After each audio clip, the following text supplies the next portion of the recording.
voiture de mon comptable.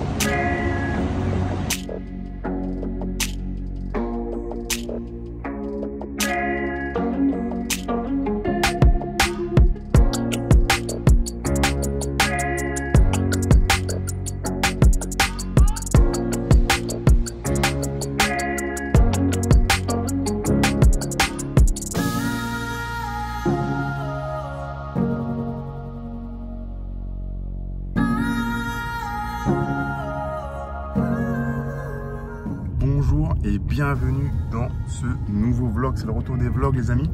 Donc là, arrivée très matinale sur Dubaï, on va faire 24 heures sur Dubaï. On va aller acheter des crypto-monnaies, donc là on va aller tirer du cash. Bon, première chose, on va aller à l'hôtel rapidement. Je ne pourrais pas check-in parce qu'il est trop tôt, mais on va poser les bagages. Je vais quand même charger, prendre un petit café et après on va aller direction la banque pour tirer le cash afin de pouvoir investir.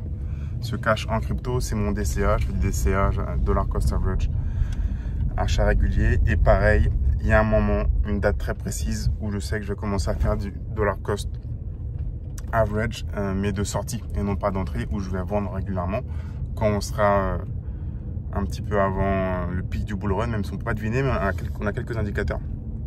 Donc voilà, encore une fois, cette vidéo, en tout cas cette vidéo n'est pas un conseil en investissement.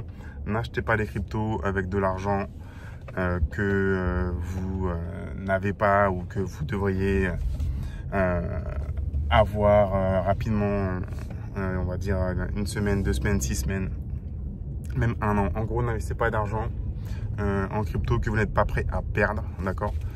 Donc je vais tout vous dire pourquoi je vais acheter ça en cash aujourd'hui, tout à fait légal, je précise, comment, où, etc. Donc allez, go à l'hôtel, petit café, on dépose les bagages, on check-in et on va à la banque chercher le cash. Même pas prévenu la banque, pas besoin à Dubaï, dans les pays arabes de manière générale. Je vais aussi vous dire pourquoi. Mais allez, c'est parti, on va investir 30 000 E en crypto, on continue le dessert. Bon, j'ai pris un bon vieux taxi Karim, c'est pas le même standing que chez Emirates, mais j'ai pris quelque chose là dans ma valise que j'ai déposé à l'hôtel que je vais vous montrer dans un instant. Et donc là, allez, c'est parti, on va à la banque parce qu'aujourd'hui elle ferme assez tôt. On va dans une branche générale là où ils font tout. Il ferme assez tôt, à midi je crois, donc on va pas trop traîner. J'ai pas de rendez-vous, d'accord, j'ai pas de rendez-vous, j'y vais à l'arrache et je vais tirer 30 000, l'équivalent de 30 000 euros, 120 000 AED. Et donc comme je le disais dans une vidéo précédente, j'avais déjà fait ça où j'avais tiré l'équivalent je crois de 130 ou 140 000 euros, je sais plus, pour acheter ma Ferrari à l'époque, une GTC 4 Lusso, le V12 atmosphérique, qui était aussi une bonne affaire puisque au final j'ai vendu sans perdre d'argent. Je l'avais acheté à Dubaï quand je vivais ici et je l'ai vendu sans perdre d'argent, donc c'était une bonne affaire aussi, enfin c'était pas une mauvaise dépense. Mais là les 30 000 euros, on va faire en sorte de les convertir en x10, x20 d'ici le prochain bull run qui va pas tarder, qui est déjà en cours, qui a déjà commencé ou pas, on sait pas trop, mais 2024-2025 ça va être très lourd sur les cryptos. Donc voilà, j'ai pas réservé rien, j'y vais et je ressors avec l'argent. Et en France et dans les banques et dans les pays occidentaux, c'est pas ça du tout, vous le savez sûrement. Tu veux retirer 1000 euros, déjà on te demande pourquoi. C'est ton argent, mais on te demande pourquoi. C'est toi le voleur, tu sais. On dirait que les rôles sont un peu inversés. Donc on te demande pourquoi. Faut réserver. Peut-être 1000 euros, c'est beaucoup en espèces, c'est énorme. Donc faut réserver le cash, faut revenir quelques jours plus tard, machin, sécurité, faut signer des documents de ouf. Et voilà, simplement parce qu'en fait ils n'ont pas votre argent, ils n'ont pas notre argent. Les banques en France ou autres, tu as 50 000 euros à la banque, ils l'ont pas, l'argent n'est pas là. Voilà pourquoi ils ne te le donnent pas, ils l'ont pas dans les caisses. Ici dans les pays arabes, encore une fois arabe ici quand on dit arabe, c'est pas péjoratif comme en France. L'argent il est à la banque, en tout cas une grosse partie pour eux c'est rien, les 120 000 AED ou autres. Tu as des mecs qui viennent avec des manettes déposer des billets, qui travaillent dans la banque, ils déposent des billets. Il y a beaucoup d'espèces qui circulent ici, comme en France à l'époque en fait, comme en France à l'époque, et ça pose de problème à personne. Les gens sont moins fliqués, souvent par rapport à ce qu'on dit, ouais, Dubaï, on n'a pas de liberté ou autre. On en a beaucoup plus qu'en Europe et dans l'Occident. Moi, j'ai vécu 2 ans ici, j'ai encore plein d'activités ici, des entreprises. Je fais plein de choses ici, notamment toute la partie crypto, ça se passe ici. Je peux vous dire qu'on a beaucoup plus de liberté ici que dans d'autres pays. Après, moi, je crache pas sur la France ou autre. Au contraire, c'est mon pays, je suis né là-bas, mais je sais reconnaître des côtés positifs qu'il y a aussi ailleurs dans d'autres pays.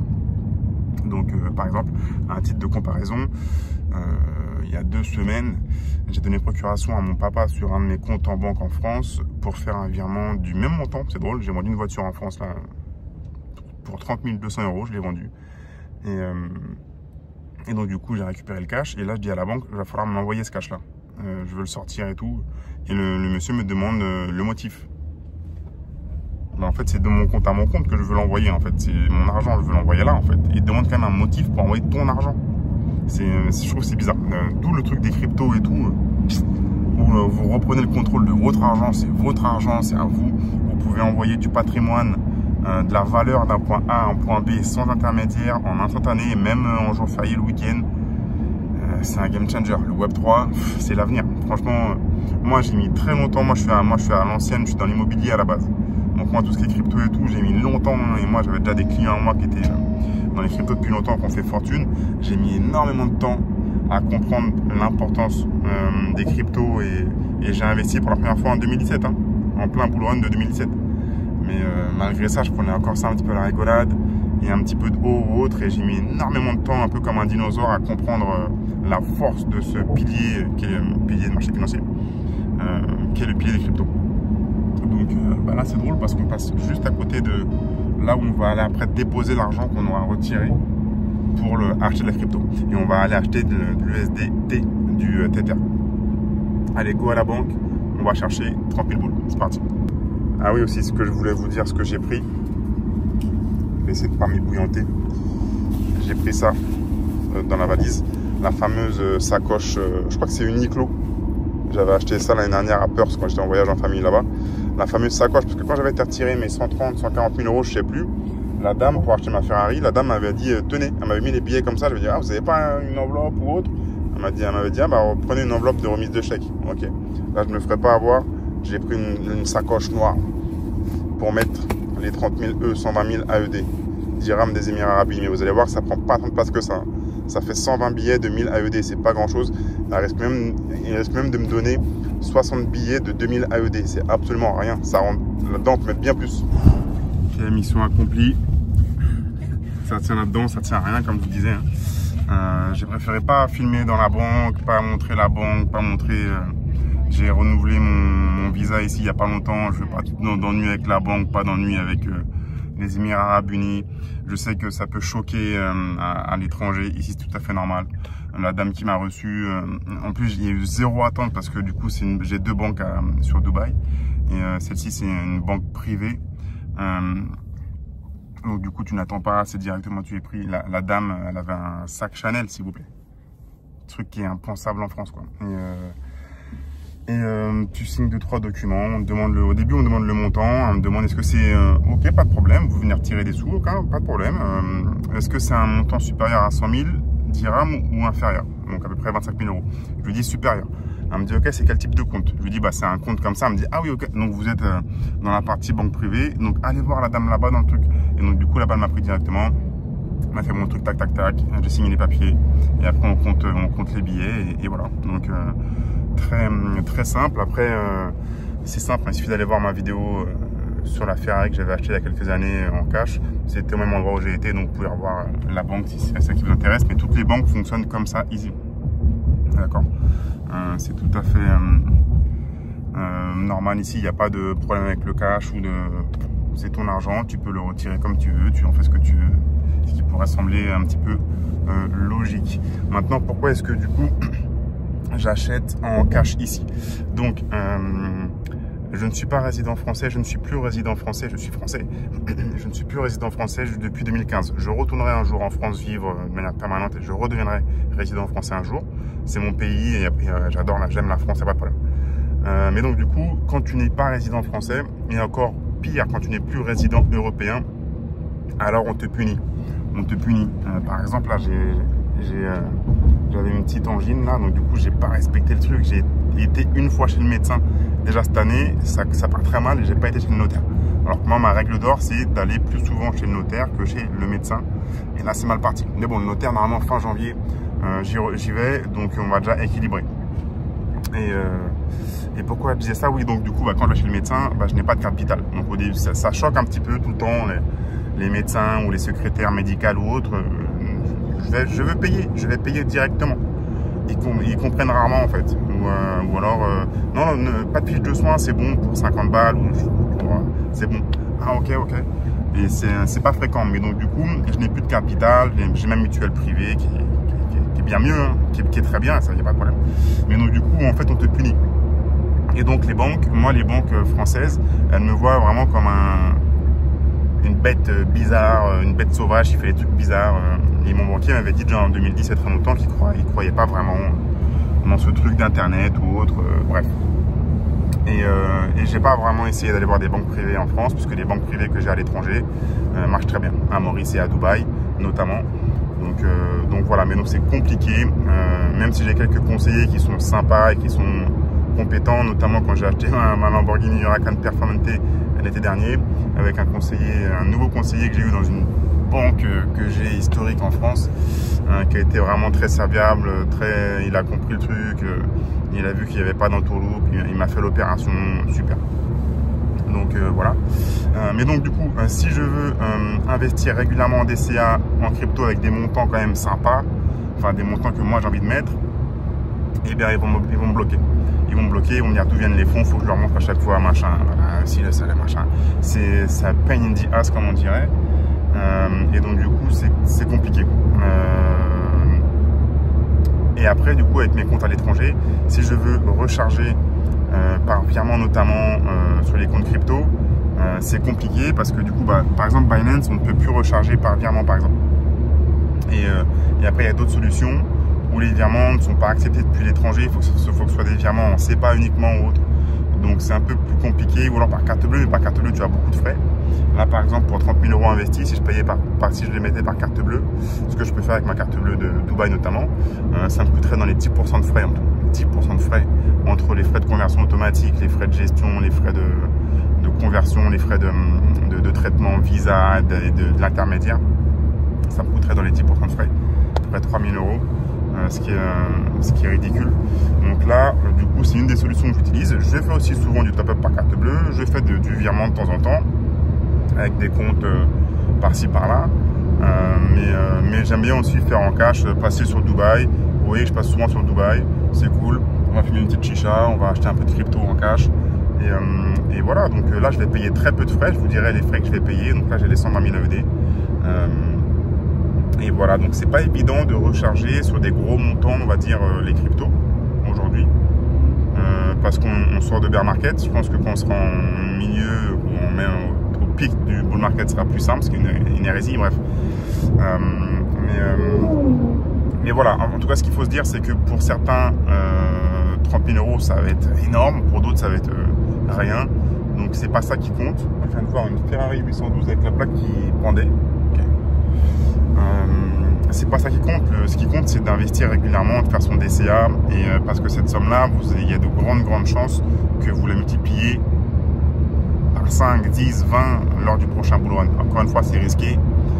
Chacun prend ses décisions, fait ce qu'il veut avec son argent. On n'investit pas dans les cryptos avec de l'argent dont on a besoin sur le court terme, ou même limite avec de l'argent qu'on n'est pas prêt à perdre. D'accord. Moi, si ces 30 000 € là ils disparaissent, ça va m'empêcher de dormir. J'ai mes maisons qui sont payées, mes résidences principales, les secondaires sont payées, mes voitures sont payées. J'ai pas besoin de cet argent-là pour vivre demain ou dans 6 mois. Donc si je le perds, il n'y a pas mort d'homme, je me suis pas endetté, je fais pas un levier de ouf dessus ou je ne sais quoi. D'accord, c'est bien ça qu'il faut comprendre. Mais l'important, c'est d'investir en DCA. Et selon moi, petite concession Ferrari, je sais pas si vous allez voir, Ferrari et Maserati. Et donc l'important, c'est d'investir en DCA. Et pour moi, en tout cas selon moi, c'est plus risqué de ne pas investir, de ne pas être investi dans le marché des cryptos aujourd'hui que de l'être. Pour moi, le risque il est plus important de ne pas l'être, de ne pas être dedans que de l'être. Parce que moi, je préfère prendre le risque de perdre entre guillemets ces 30 000 €, même si c'est pas tout ce que j'ai en crypto, hein. Mais Là, par exemple, sur ce cas-là, je préfère perdre ces 30 000 €, prendre le risque de les perdre. Parce que je sais qu'en fait, ça risque de se transformer en bien plus. D'accord? Et pour moi, c'est beaucoup plus risqué de ne pas les investir aujourd'hui en crypto. Et allez, si le chauffeur il me voit, il va me prendre pour un ouf. Je vous montre ça dans un instant. Donc voilà. Il est trop tôt là pour aller. Ça va ouvrir bientôt là mon truc où je vais aller acheter les cryptos en cash. Donc ce qu'on va faire, on va d'abord aller dans un petit café bar à chicha rapidement parce que je vais vous faire une petite expérience en live pour vous montrer encore un des avantages de Dubaï. Et après, on va acheter de l'USDT Tether avec ses 30 000 €, 120 000 AED. Et après, on va les investir sur différentes cryptos. Ouais, du coup, je vous disais, là-dedans, on peut en mettre beaucoup plus. Hein, c'est absolument rien. C'est absolument rien, 30 000 €. Donc là, il y a 100 000 dirhams et là, il y a 20 000 dirhams. C'est rien. 30 000 € dans les mains. C'est absolument rien, les amis.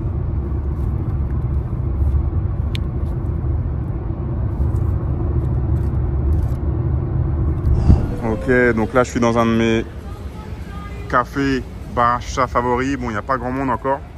J'avoue qu'il est un peu tôt. Bon, vous savez ce qu'il y a là-dedans. Regardez, je mets ça là. Là, c'est dehors. Hop, vous voyez. Quelqu'un passe là, il met le bras facile. Vous savez ce qu'il y a là-dedans. Juste pour vous montrer que c'est pas genre, ouais, mytho, le cacher là. Hein. Hop. Et on va aller faire pipi en espérant que personne ne nous vole les 30 000 €. Il y a des gens là qui passent et tout. Tac, tac. Il y a lui, le monsieur là. Allez, et je filme pour vous montrer qu'il n'y a personne. Je ne suis pas avec un ami ou autre qui surveille.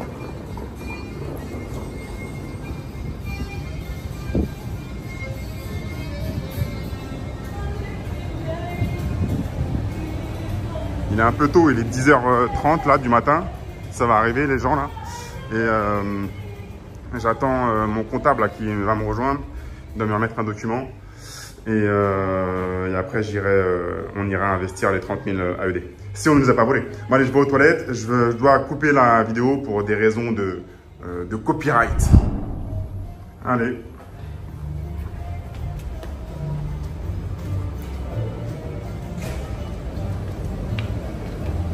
Allez.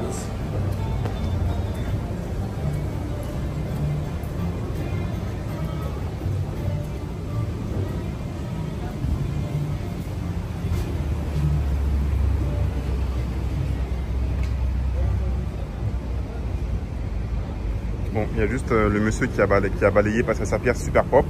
Ça, c'est aussi un avantage de Dubaï, c'est que c'est propre tout le temps partout. Bon, a priori, ça n'a pas bougé, mais honnêtement, c'est pas une surprise. Hop, regarde, il y a quand même les 2 liasses. 1, 2, ok. Donc, ça n'a pas bougé. Et je me rends compte que le monsieur est venu passer sa pierre ici, juste en dessous. Vous voyez?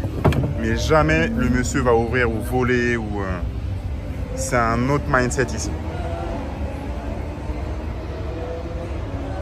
Je sais pas c'est quoi qui vient de passer là, mais on dirait c'est un petit V8. Donc il y a énormément de gens qui critiquent Dubaï.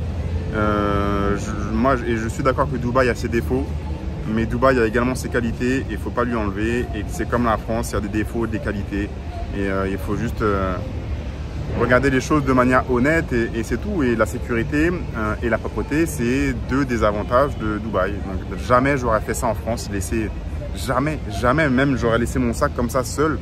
Là, je peux sortir mon laptop, hop, ce que je vais faire. Vous voyez, et ça, pareil, j'aurais pu, tu fais ça, tu peux aller aux toilettes, tu peux partir à Dubaï Mall qui est à côté, tu reviens, ton laptop, il est là, il n'a pas bougé. En France, jamais je ferais ça. Il y a des gens, il y a plein de gens super honnêtes. Il y en a plein en France, la plupart, heureusement. Mais il y a 1% ou qui font que ça nique tout. C'est ça le problème. Mais jamais en France, moi je sais que quand je suis en France et mes proches ils me disent mais t'es fou, pourquoi tu laisses ton compte? T'es fou non Rocha? Moi j'ai oublié ce délire là parce qu'à Maurice c'est pareil. C'est pas aussi poussé, mais à Maurice c'est pareil. On va pas te voler ton sac ou te voler. Mais à Dubaï c'est un niveau au-dessus, il y a des caméras partout. C'est dans la religion de l'islam, tu voles, on te coupe la main, on te coupe le bras, tu vas en enfer, tu voles pas en fait. D'accord? Donc ça, c'est une des qualités de Dubaï, c'est la sécurité. Et après, il y a beaucoup de gens qui ragent sur Dubaï, machin, les influenceurs, les machins et tout. Dubaï, c'est de la merde, c'est pas authentique. C'est juste parce que ces gens-là, ils sont venus, ils ont goûté, ils ont kiffé. Mais pour beaucoup, ils n'ont pas les moyens d'assumer, les moyens financiers, d'assumer le coût de la vie ici. Le coût de la vie qui est énorme par rapport à la France.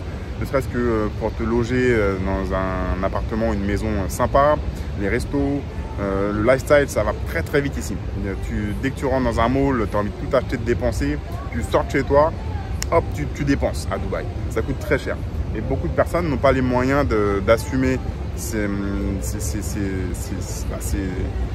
dépenses. Et donc du coup, ils vont dire Dubaï, c'est nul, machin. Il y en a plein qui vont sur Maurice. Ils disent ah, Maurice c'est bien mieux. Attention, moi je suis à Maurice depuis 2015. J'ai vécu à Maurice, j'ai vécu à Dubaï. Maurice c'est super, j'adore Maurice. Mais ça coûte beaucoup moins cher. Donc il y en a plein qui viennent sur Maurice, se la racontent parce que à Maurice tu as 2000 € par mois. Tu peux te la raconter par rapport à beaucoup d'autres personnes. Mais à Dubaï, non. Donc c'est pas les mêmes niveaux de revenus nécessaires pour pouvoir vivre dans ces deux pays. C'est juste des exemples. Voilà. Ouais, et j'oubliais aussi, donc même la santé est payante, donc mutuelle obligatoire, assurance santé privée, l'école est payante. Moi, combien je payais pour mes enfants? Ah, je vais pas dire de bêtises. Je sais plus si je payais 20 000 ou 30 000 € pour mes deux, sachant que mon petit à l'époque il était en petite section, d'accord? Donc je payais 10 ou 15 000 € par an pour mon petit en petite section de maternelle. Bon, après, il faisait de la robotique, il avait un tapis de yoga à 3 ans. C'était un peu extrême. C'est un niveau de ouf. Mais tu payes pour tout. D'accord? En France, en fait, on le paye indirectement via nos impôts. Mais en France, on pense que tout est gratuit. Tu vas chez le médecin, les gens vont râler parce que ils doivent payer une complémentaire ou parce qu'il faut patienter ou parce que... Ou même l'école, on croit que c'est gratuit, mais non, c'est l'État qui paye. C'est nous qui payons avec nos impôts. Je paye beaucoup d'impôts en France, attention. Je paye énormément d'impôts en France parce que j'ai aussi des activités en France. Et c'est ça qui finance le système en France. Mais on pense que c'est gratuit, mais non, c'est nous et l'État qui payons tout ça en fait. Mais à Dubaï, du coup, c'est toi qui payes. Tu payes tout. Donc ça devient très très cher pour pouvoir assumer. Mais voilà, il y a plein d'endroits où vivre sur Terre. La France, moi j'adore, je sais qu'un jour je reviendrai aussi. Mais c'est bien de voyager et on n'a qu'une vie. Et le but c'est ça, c'est de voyager. Vous voyez, moi j'ai ce bracelet qui est un bracelet malgache. Ça se fait beaucoup sur les îles. Ça symbolise, là c'est en argent, ça symbolise en fait comme des menottes, puisqu'à l'époque les malgaches c'était comme les Guadeloupéens, Martiniquais, Réunionnais étaient enchaînés, d'accord, on était des esclaves et en fait on a arraché nos chaînes. On a juste gardé ça, mais on n'a plus de chaîne qui nous accroche les poignets. On est libre, d'accord? Donc c'est un petit peu un symbole. Et rien vous oblige à être enchaîné quelque part ou être... non, vous êtes esclave de personne. Si vous êtes esclave de vous-même, de vos croyances limitantes que vous avez dans votre esprit. Rien ne vous empêche d'arracher vos chaînes et d'aller parcourir le monde et de vivre votre best life en fait. Ok les amis, là on va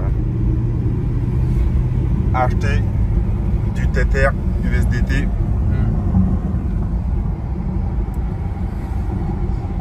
Merci Nassim pour le drive. Derrière mon ami. Avec plaisir. Bon les gars, c'est tout ce qui me reste. Je repars avec 2 élastiques, je suis dépouillé.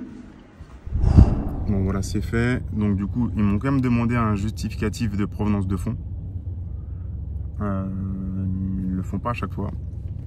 Et bah j'ai simplement montré en fait mon reçu de la banque de tout à l'heure, mon reçu de la banque à mon nom et ça faisait office de provenance de fonds. Et voilà, du coup je l'ai fait en deux paiements de 15 000 sur 2 exchanges différents pour diluer les risques, hein, parce que si le virement il y a un problème, si la transaction il y a un problème, il y a un caractère manquant ou erroné, ou si le réseau choisi n'est pas bon, l'argent a disparu. Tu ne pourras pas aller te plaindre à personne. Il n'y a pas le directeur régional de la caisse d'épargne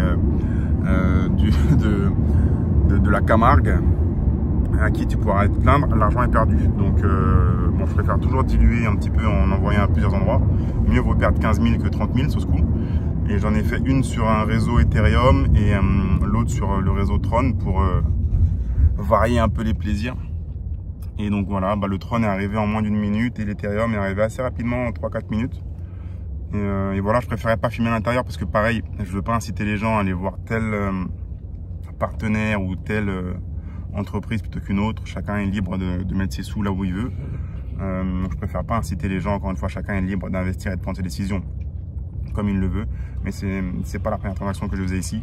Des opérateurs comme ça sur Dubaï, il y en a plein et ça se développe un peu partout dans le monde. Et voilà, ça c'est fait. Maintenant, je vais rentrer à l'hôtel, on va se doucher là. Et après, on va se proposer dans un coin pour maintenant investir ces 30 000. Parce que là, du coup, j'ai reçu des USDT, des Tether. Je vais vous dire justement quel montant j'ai reçu, combien j'ai payé de fees juste après là. Et on va investir ces fonds. Donc, je vais prendre du Bitcoin et de l'Ether, bien sûr. Mais pas que. Pas que. Allez.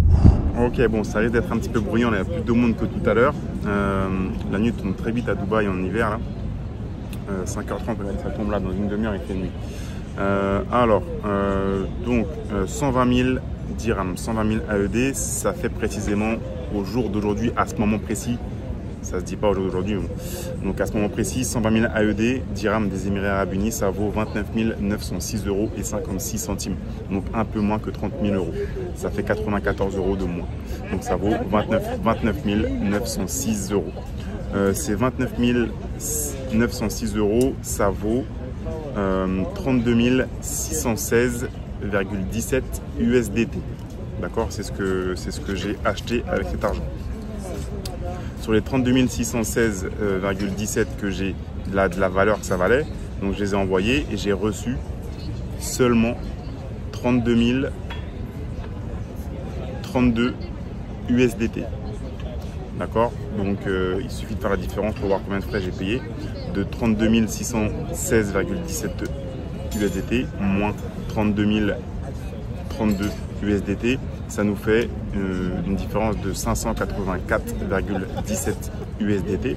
Donc j'ai payé 584,17 USDT, ce qui vaut à peu près en euros à cet instant précis, au moment où j'enregistre cette vidéo, 535,35 centimes. 535 €, 535 € et 35 centimes.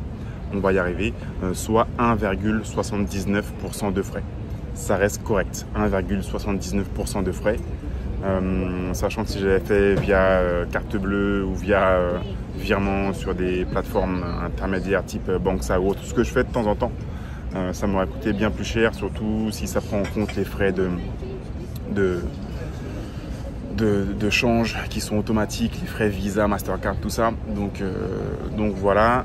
Après, de manière générale, c'est une base ça, donc quitter la rat race dans l'indépendance financière et dans la gestion de l'argent. Vous devez savoir que l'argent, peu importe sa forme, que ce soit de l'or physique, que ce soit de l'argent physique, que ce soit des montres de luxe, que ce soit des voitures, que ce soit de l'immobilier, que ce soit des liquidités, des actions, peu importe, quand vous allez le faire bouger cet argent, quand vous le bougez, eh bien il y aura des frais. D'accord? Même en immobilier, c'est des frais de notaire par exemple. 7%. Donc dès que tu bouges ton argent, tu le convertis, tu le vends, tu le fais bouger, tu as des frais. Donc c'est quelque chose de naturel, il y a un petit peu un trou dans l'argent. C'est ce que j'appelle comme ça le trou de l'argent, c'est ce qu'on voit en quitter la rat race dans le module introduction. Et c'est pour ça que moi, mes actifs, j'aime les garder le plus longtemps possible. Et le fait de faire du day trading, de faire tout le temps des opérations, tout le temps bouger ton argent, en fait, tu te fais ronger par des frais, en fait. Donc, 1,79% de frais, c'est rien par rapport à la hausse des marchés qu'il va y avoir durant le bull market. Donc voilà.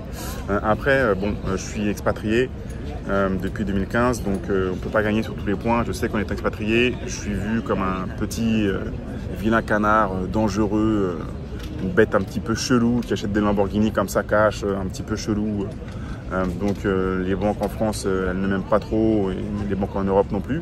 Donc du coup, j'ai moins accès à certaines choses que vous qui êtes peut-être résident en France, vous pouvez accéder plus facilement. Vous voyez, on a toujours des problèmes entre guillemets, peu importe là où on en est. Donc il suffit de trouver des solutions intermédiaires.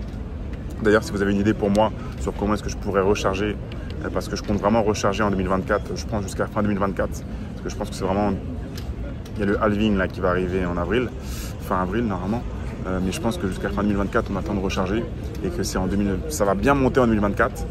Accrochez-vous, mais je pense que c'est en 2025 que ça va pump. Donc, si vous avez des idées pour moi sur comment est-ce que je pourrais recharger en tant que non-résident français expatrié hors Europe, je suis preneur, c'est fait pour ça, hein, donc de partager toute humilité. Donc, dites-le moi en commentaire. Voilà. Et donc là maintenant, ce que je vais faire, bah là c'est cool, je vais prendre un petit café et petite chicha, et là je vais faire des trucs que j'aime le plus faire, c'est-à-dire acheter des actifs. Donc là maintenant je vais acheter mes cryptos avec cet argent. Donc je vais mettre une petite partie en Bitcoin, une petite partie en Ethereum, et après je vais mettre le reste dans d'autres jetons. Je vais pas mettre le gros du gros en Bitcoin et Ethereum, parce que Bitcoin et Ethereum sur le prochain bull market vous allez gagner de l'argent, mais pas du gros argent. Sur le très long terme, oui, en 2030, 2035, oui, avec les bitcoins, vous le gardez, vous allez gagner du gros argent, c'est sûr. Mais moi, je vous parle de 2024-2025. Je vais faire du gros argent en 2024-2025. Donc certes, j'ai de l'Ethereum et du bitcoin pour sécuriser, mais j'ai aussi d'autres monnaies, crypto-monnaies, qui, elles, peuvent faire des x20, x30, x50, x100, qui sont plus risquées, mais qui peuvent vraiment pump, et c'est elles qui vont faire que tu gagnes du gros argent sur le prochain bull market. Donc je ne vais pas vous dire de quelle crypto il s'agit, parce qu'encore une fois, ce n'est pas une vidéo qui est là pour vous dire quoi faire ou autre. Prochainement, je vais vous donner la possibilité d'accéder à mon portefeuille complet avec toutes les cryptos que j'ai. J'en ai plusieurs dizaines. Ça peut être beaucoup pour certaines personnes, il faut quand même les gérer. Quelle crypto j'ai et dans quelle proportion. C'est vraiment intéressant et je vous dirai pourquoi, mais ce ne sera pas accessible publiquement, ce sera sous certaines conditions réservées à certaines personnes, parce que ce n'est pas un truc qu'il faut rendre public, je pense. Donc il y a un lien sous la vidéo, vous pouvez indiquer votre email afin d'être alerté quand vous aurez accès à ça, ça ne va pas tarder. D'accord, dans les prochains jours. Donc si vous êtes intéressé pour voir un petit peu comment gérer mes cryptos, mon portefeuille, mes allocations, tout ça, indiquez votre email ci-dessous et vous aurez l'information en temps et en heure pour voir comment est-ce que vous pourrez y accéder. Donc là, allez, on va se connecter et on va commencer à passer les ordres et on va kiffer. Et en fait, c'est vraiment ça, j'ai reprogrammé mon cerveau il y a très longtemps déjà pour kiffer quand j'achète des actions, d'accord, quand j'achète des actifs. Parce que les actions à fort dividende, des cryptos, de l'immobilier, ça me fait kiffer. Peut-être que je suis chelou ou autre, mais j'ai reprogrammé le cerveau pour kiffer quand j'achète des actifs.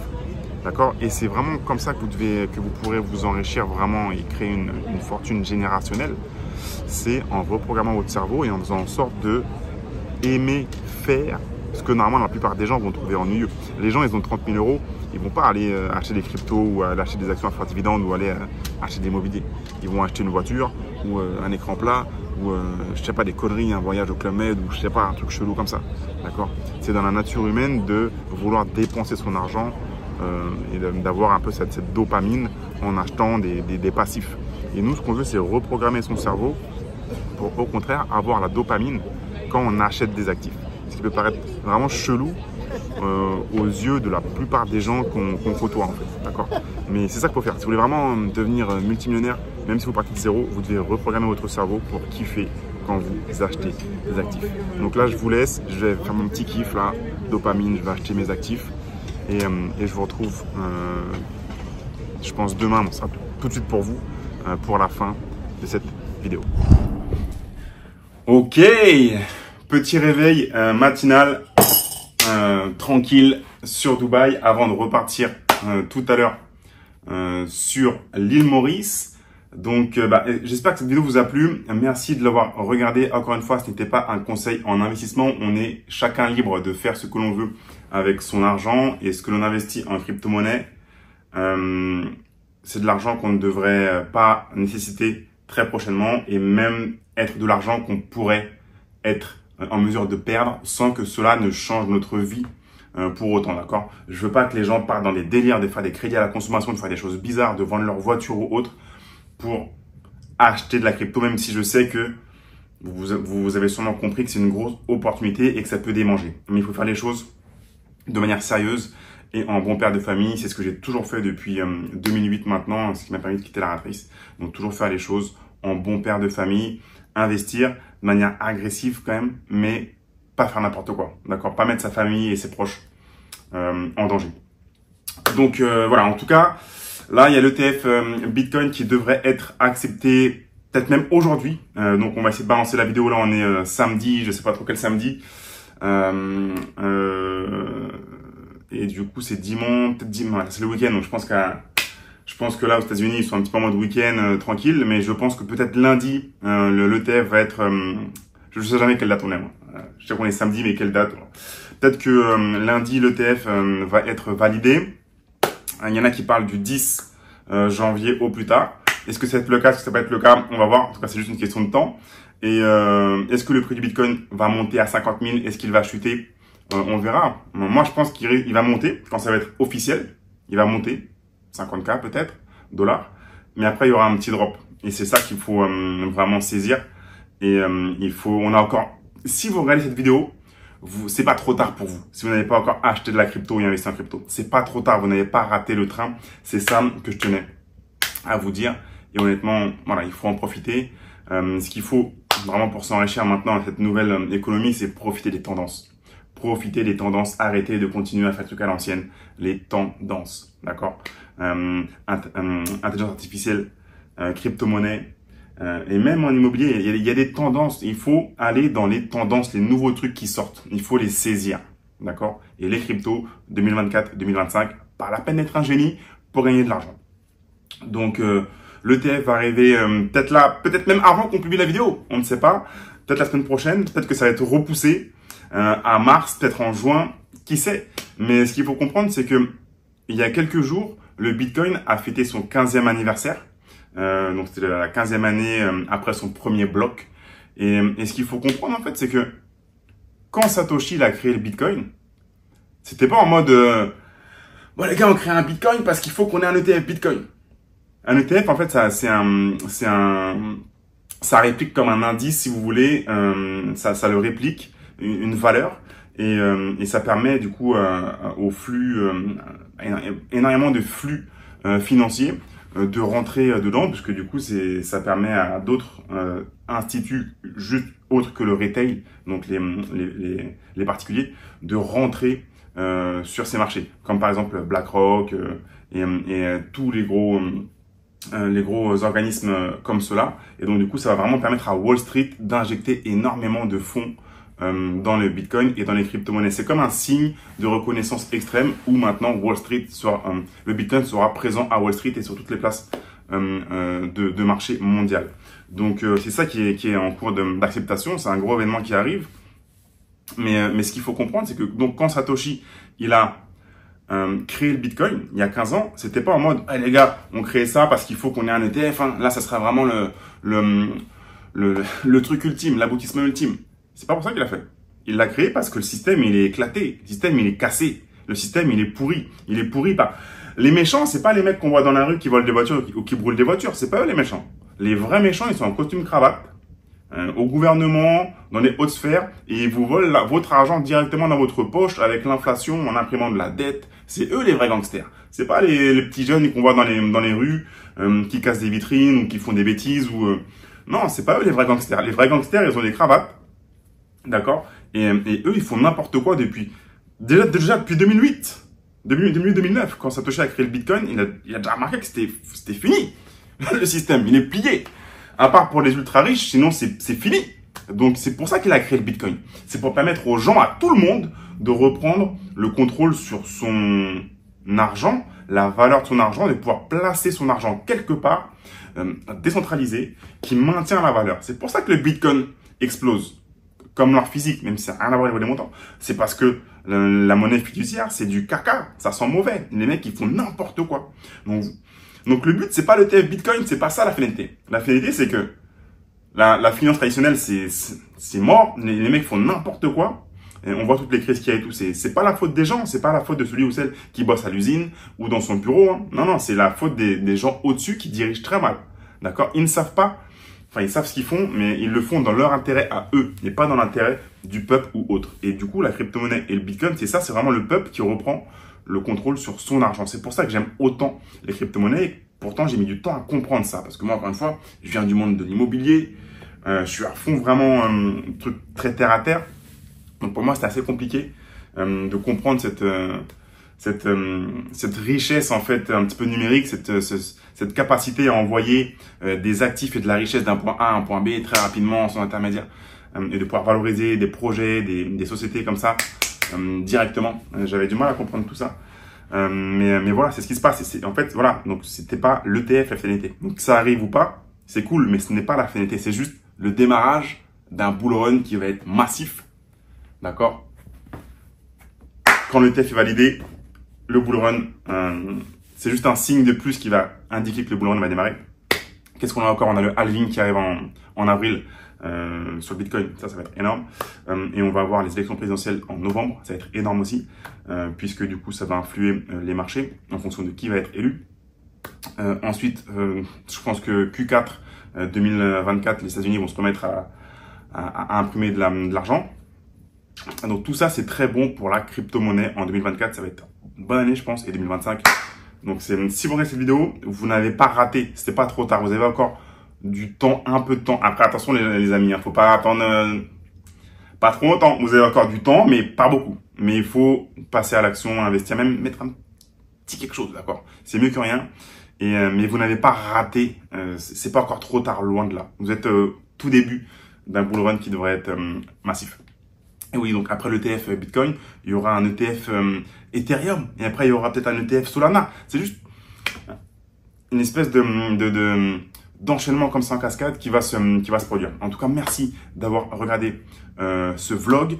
Si vous voulez investir en crypto dans des exchanges que vous n'avez peut-être pas, ou peut-être même prendre d'autres exchanges, parce que moi, je recommande d'avoir plusieurs exchanges. Pas juste avoir un exchange.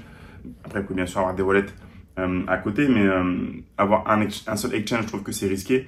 Donc, si vous voulez utiliser deux exchanges que moi j'utilise, que vous n'avez peut-être pas, je vous mets mes liens ci-dessous. Donc, vous avez jusqu'à 100 € ou 100 USDT offerts à l'inscription en passant par mon lien. Et moi aussi, je vous le dis en toute transparence, j'ai jusqu'à 100 € ou 100 USDT ou 100 USDT offerts si vous passez par mon lien. Donc, il y a KuCoin ci-dessous, 100 USDT. Et Swissborg, en dessous, 100 € jusqu'à 100 € à l'inscription. Swissborg, c'est très bien pour les débutants ou c'est basé en Suisse. C'est une application, c'est très simple, tout en français. C'est vraiment simple, d'accord? C'est simple. C'est l'application que je recommande aux débutants. Même mon père, je lui dis de prendre Swissborg depuis quelques temps déjà. Il l'utilise. Il achète ses cryptos avec son Swissborg, c'est cool. Et KuCoin, c'est vraiment super pour acheter les petites monnaies small cap. Et les pépites, et les plus grosses aussi bien sûr, mais les petites pépites qui se trouvent sur KuCoin et pas sur plein de plateformes. Donc KuCoin, il y a vraiment énormément de small cap, c'est une bonne plateforme que j'utilise également et c'est également en français et les liens sont ci-dessous. Merci à vous et au bull run 2024-2025. Ciao.